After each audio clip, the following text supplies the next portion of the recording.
Buong suporta ang pinahayag ng pamahalaang lungsod ng Mandaluyong sa inilunsad na Dial 911 Emergency Hotline at 5-minute response time program ng Philippine National Police. Mga inisyatibong naglalayong palakasin ang agarang tugon sa oras ng sakuna, krimen at emergency. Patroluman Jenny May Dolor sa balita.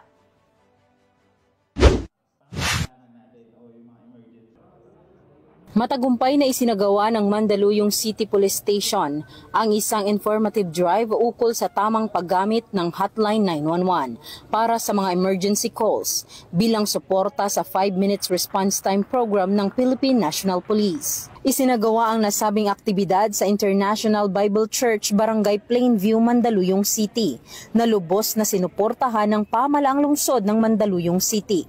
Katuwang ang mga barangay kagawad, Salam Advocacy Support Group, Force Multipliers, Barangay Tanod, Barangay Peacekeeping Actions Team at iba pang mga civilian volunteers.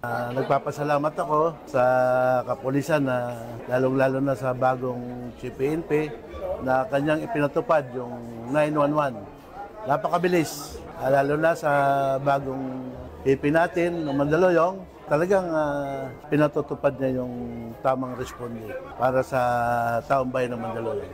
Pinangunahan ni Police Colonel Jenny D. Tecson, Chief of Police ng Mandaluyong City Police Station, ang kampanya na layuning palakasin ang partisipasyon ng komunidad sa mga programa ng PNP para sa kaligtasan at seguridad ng mamamayan. Kabilang sa mga dumalo sa nasabing aktibidad ay si Police Colonel Aldren S. Grand, Chief District Directorial Staff ng Eastern Police District, na kung saan kanyang pinuri ang Mandaluyong City Police Station sa matagumpay na pagpapatupad ng programa at sa dedikasyong ipinakita para sa kapakanan ng publiko. Ang nasabing aktibidad ay patunay na sa tulong ng lokal na pamahalaan at mga katuwang sa komunidad, posible ang mabilis, epektibo at organisadong pagtugon sa anumang emergency sa pamamagitan ng pagtawag sa 911. Pinangunahan naman ni Reverend Pastor James Lee Tika, Head Pastor IBC, ang ceremonial signing bilang simbolo ng kanyang buong suporta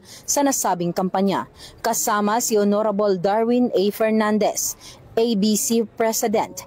Tinapos ang programa sa pamamagitan ng isang pledge of commitment na sumasagisag sa matibay na ugnayan ng pulisya at komunidad tungo sa isang ligtas, mapayapa at maunlad na bagong Pilipinas. Hangad ng Eastern Police District ang kaligtasan ng bawat mamamayan. Ako po ang inyong Police News Network Correspondent, Patrolwoman Jenny May Dolor, alagad ng batas, tagataguyod ng Balitang Pulis.